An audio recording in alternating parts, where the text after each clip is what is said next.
इंतहाई खुशबूदार जायकेदार सा पुलाव कैसे बनाते हैं, इतनी ज़्यादा इसके अंदर से कमाल की खुशबू आती है। आप यकीन करें जब आप बनाएंगे तो पड़ोसी भी आपसे आकर इसकी रेसिपी पूछेंगे। बेहद लजीज है, बहुत बहुत ज़्यादा टेस्टी बनता है क्योंकि हम इसके अंदर एक ज़बरदस्त सी यखनी बना करके डालेंगे, जिन्हें बनाने का तरीका बड़ा ही आसान है। तो बिना टाइम ज़ाया किए हुए हम ज़बरदस्त अपनी इस रेसिपी को बनाना शुरू करते हैं। बिस्मिल्लाहिर्रहमानिर्रहीम। अस्सलाम वालेकुम, उम्मीद है आप सब ठीक होंगे।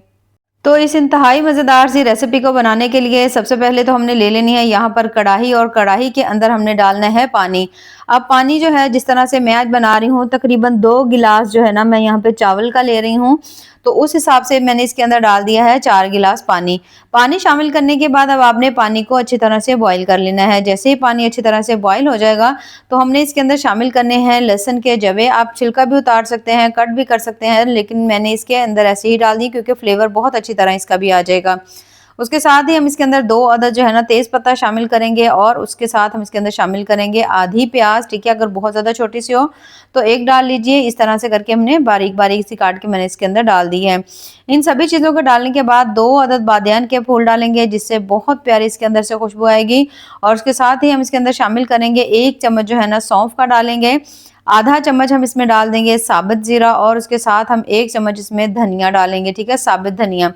यहाँ पर मेरे पास साबित धनिया नहीं था तो पिसा हुआ धनिया था, तो मैं यहाँ पर वही तकरीबन डाल रही हूँ। तकरीबन यहाँ पे तकरीबन 1 चम्मच डाल देंगे। ठीक है, इन सभी चीज़ों को शामिल करके आपने ना, अब हमने जो अगली चीज़ के अंदर डालनी है ना, वो है तकरीबन 2 से 3 अदद, बड़ी साइज़ की हो तो 2 ले लीजिए, छोटी है तो 3 अदद दालचीनी ले लीजिए।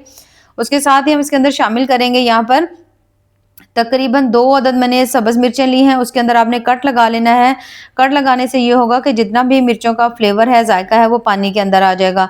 अब आपने इसके ऊपर ढक्कन लगा देना है। ढक्कन लगाने के बाद जैसे बॉयल आ रहे हैं तो उसके बाद आपने इसकी फ्लेम हल्की कर देनी है और इसे 15 मिनट के लिए छोड़ देना है।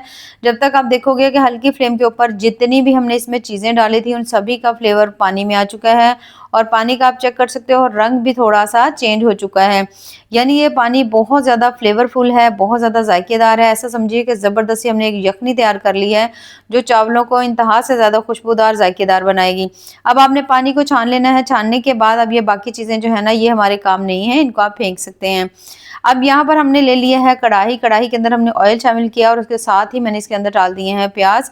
प्याज जो है यहाँ पर मैंने तकरीबन 1 अदद लिया था। ठीक है, थोड़े बड़े साइज़ का था। छोटे साइज़ का हो तो आप 2 अदद भी ले सकते हैं।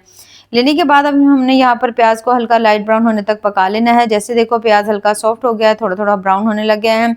थोड़ा सा मैंने यहाँ पर डाल दिया अदरक लहसुन का पेस्ट, उसे डालकर भी कुछ देर के लिए भून लेंगे। बिल्कुल बारीक कटी हुई थोड़ी सी सब्ज मिर्चें जो हैं उन्हें भी डाल देंगे। उन्हें डाल करके भी कुछ देर के लिए हमने हल्का हल्का सा फ्राई कर लेना है। जैसे ही आप देखो आपने सभी चीज़ों को हल्का हल्का सा फ्राई कर लिया, तो उसके बाद हम शामिल करेंगे इसके अंदर आलू। आलू यहाँ पर मैंने लिए हैं 2 अदद। मीडियम साइज़ के हमारे पास यहाँ पर आलू थे, तो 2 अदद काफ़ी थे। थोड़े मैंने बड़े साइज़ में काटे हुए। इसके साथ ही हम इसमें मटर शामिल करेंगे, और 2 गिलास मेरे पास चावल थे, तो इसके लिए मैंने जो इसके अंदर मटर डाले हैं वो मैंने इसमें आधा किलो डाले हैं। ठीक है, आप अपने हिसाब से भी डाल सकते हैं। थोड़ा मटर का टेस्ट ज़्यादा मज़े का आता है, तो इसलिए मैंने थोड़े इसमें ज़्यादा शामिल किए हैं। अब यहाँ पर हमने सभी चीज़ों को, आपने इनको पहले तो ऑयल के अंदर अच्छी तरह से भून लेना है। कुछ ही देर आपने इन सभी चीज़ों को आपने अच्छी तरह भूनना है। जैसे ही आप देखो कि सभी चीज़ें थोड़ी-थोड़ी सी पकना शुरू हो चुकी हैं, तो फिर हम इसमें मसाले शामिल करेंगे। तकरीबन 1 चम्मच भर के मैं इसके अंदर नमक का डाल दूँगी। नमक शामिल करने के बाद हाफ चम्मच जो है मैं इसमें हल्दी डालूँगी। लाल मिर्च मैं यहाँ पर नहीं डाल रही, ठीक है, तो मैं यहाँ पे काली मिर्च डाल रही हूँ। थोड़ी हेल्दी ऑप्शन है, तो इसलिए मैं इसमें लाल मिर्च का जो है ना, काली मिर्च वो मैंने इसमें ऐड कर दी है। इन सभी चीज़ों को शामिल करके अब आपने इनको अच्छी तरह से भून लेना है, हल्का-हल्का सा। जैसे आप देखो आपने सभी चीज़ों को थोड़ी देर के लिए अच्छी तरह से भून लिया है। जो आलू हैं वो भी थोड़े-थोड़े से अच्छी तरह ऑयल में फ्राई हो चुके हैं। तो अब हम इसमें शामिल करेंगे तकरीबन 2 अदद मैं इसमें बादियान के फूल डाल रही हूँ। उसके साथ आधा चम्मच हम इसमें डालेंगे साबित ज़ीरा। साबित ज़ीरा डालने से बहुत ज़्यादा कमाल का आपको इसके अंदर टेस्ट मिलेगा। थोड़ा-सा इसमें हम शामिल करेंगे धनिया पाउडर डाल देंगे, थोड़ा-सा बिल्कुल हल्का-सा मिक्स गरम मसाला जो होता है ना, वो इसमें डाल देंगे खुशबू के लिए। अब यहाँ पर सभी चीज़ों को आपने अच्छी तरह से पका लेना है। जैसे ही आप सभी चीज़ों को अच्छी तरह भून लेंगे, यहाँ पे अगर आपको लगे हल्का पानी का छींटा लगाने की ज़रूरत है तो लगा लेंगे। मसाले की अच्छी तरह भुनाई करेंगे। कुछ देर के लिए हम इसके ऊपर 1 से 2 मिनट के लिए इसके ऊपर ढक्कन लगा देंगे, ताकि जो प्याज हैं और इसके अंदर जो हमने आलू डाले और मटर है ना, वो थोड़े से सॉफ्ट हो जाएँ। 1 से 2 मिनट ढक्कन लगाने के बाद यहाँ पर काफ़ी हद तक दोनों चीज़ें जो हैं वो थोड़ी-थोड़ी सी सॉफ्ट हो चुकी हैं, बाकी आगे चल के भी पक जाएँगी। तो यहाँ पर हमने सभी चीज़ों को एक दफ़ा अच्छी तरह मिक्स कर देना है। अब यहाँ पर मैं इसमें डालने लगी हूँ 2 अदद मैं इसमें टमाटर डाल रही हूँ, ठीक है। टमाटर मैंने थोड़े मोटे-मोटे से काट के डाले हैं। डालने के बाद सिर्फ़ 1 से 1.5 मिनट के लिए आपने हल्का-हल्का सा इसको भून लेना है। जैसे ही आप देखो आपने टमाटर डालकर भी इसको 1 से 2 मिनट के लिए भून लिया है, तो फिर हम इसके अंदर डालेंगे पानी। पानी हमने वही डालना है यखनी वाला, जो हमने सारी चीज़ों को डाल कर के ज़बरदस्त सा पानी तैयार किया हुआ था। तमाम पानी इसमें शामिल कर दिए। शामिल करने के बाद हल्का-हल्का सा आपने इसको मिक्स कर लेना है। जैसे आप मिक्स करोगे थोड़ा-सा पानी लेकर चख लीजिएगा कि आया इसके अंदर नमक पूरा है या इसमें डालने की ज़रूरत है। तो थोड़ा-सा मुझे इसमें नमक कम लग रहा है, तो मैंने इसमें आधा चम्मच जो है ना नमक और डाल दिया है। उसके साथ ही आधा चम्मच मैं इसके अंदर शामिल कर रही हूँ यहाँ पर चिकन पाउडर का। इससे भी टेस्ट जो है ना बहुत ज़्यादा आपको मज़े का मिलेगा। अच्छी तरह हिलाएँगे, उसके बाद हमने इसके ऊपर ढक्कन लगा देंगे और बॉयल होने के लिए छोड़ देंगे। जैसे ही आप देखो कि पानी में जो अच्छी तरह से बॉयल जो है ना वो आ चुका है, ये यहाँ पर आप देख सकते हो माशाल्लाह पानी में अच्छी तरह बॉयल आ चुका है। अब हमने यहाँ पर लेने हैं चावल और चावलों को इसमें ऐड करेंगे। चावल आप कोई से भी ले सकते हो, जो भी आपके घर में मौजूद हो। तो जो चावल हैं यहाँ पर मैंने तकरीबन आधा घंटा पहले भिगो दिए थे। तमाम चावल हमने इसमें ऐड कर दिए हैं। ऐड करने के बाद आपने इन सभी चीज़ों को अच्छी तरह से मिक्स कर लेना है। अच्छी तरह मिक्स करेंगे, ढक्कन लगा देंगे, ढक्कन लगा करके पकने के लिए छोड़ देंगे दरमियानी फ्लेम के ऊपर कम से कम 2 से 3 मिनट के लिए। और 2 से 3 मिनट के बाद काफ़ी हद तक पानी ड्राई हो चुका है। आप देख सकते हो माशाल्लाह ज़बरदस्त से हमारे जो चावल हैं वो यहाँ पे पकना शुरू हो चुके हैं। अभी इसके अंदर अच्छी खासी पानी की नमी है, तो दोबारा से ढक्कन लगा देंगे और अच्छी तरह पानी को ड्राई होने देंगे।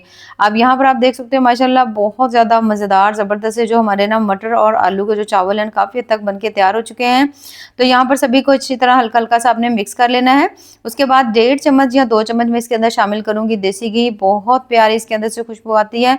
अगर हो तो डाल लीजिए, नहीं तो आप इसको स्किप कर सकते हैं। थोड़ा-सा सब्ज़ धनिया डालेंगे, ढक्कन लगा देंगे, तकरीबन 4 से 5 मिनट के लिए दम देंगे और उसके बाद ये देखिए मैं यहाँ पर आपको प्लेट में निकाल करके दिखा रही हूँ। बहुत ज़्यादा टेस्टी मज़ेदार सी हमारी आज की जो रेसिपी है वो यहाँ पर कंप्लीट हो चुकी है। तो अगर आप भी इस तरह से आलू मटर पुलाव बनाते हैं इस खुशबूदार ज़बरदस्ती यखनी के साथ, तो आप यकीन करें इसकी इतनी ज़्यादा खुशबू होती है, इसका जायका इतना ज़्यादा कमाल का होता है कि अगर आपने इसे एक दफ़ा ट्राई कर लिया तो मैं गारंटी से कह सकती हूँ आप बार-बार इसी तरह से बनाना और खाना पसंद करेंगे। तो अगर आपको मेरी आज की ये रेसिपी पसंद आए तो चैनल को ज़रूर लाइक करें, सब्सक्राइब करें। दुआओं में याद रखिए। अल्लाह हाफ़िज़।